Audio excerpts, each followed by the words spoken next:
Two books I'd recommend for the lay reader or the experienced reader even, that are, I would say, a blend of fiction and faction, if you will.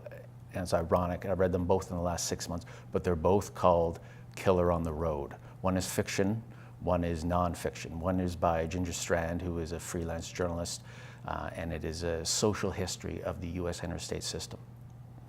The research she conducted in that book and the role of the interstate in enabling serial homicide trends in the United States figures heavily in my forthcoming book, Murder City, about the social history of serial homicide in southwestern Ontario.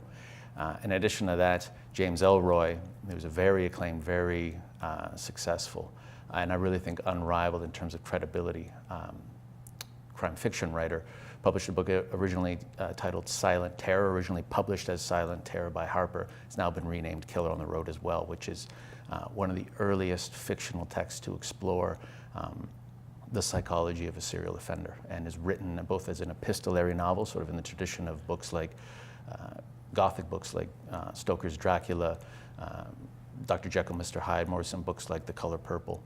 Has an epistolary structure, but is also written from the point of view of the killer.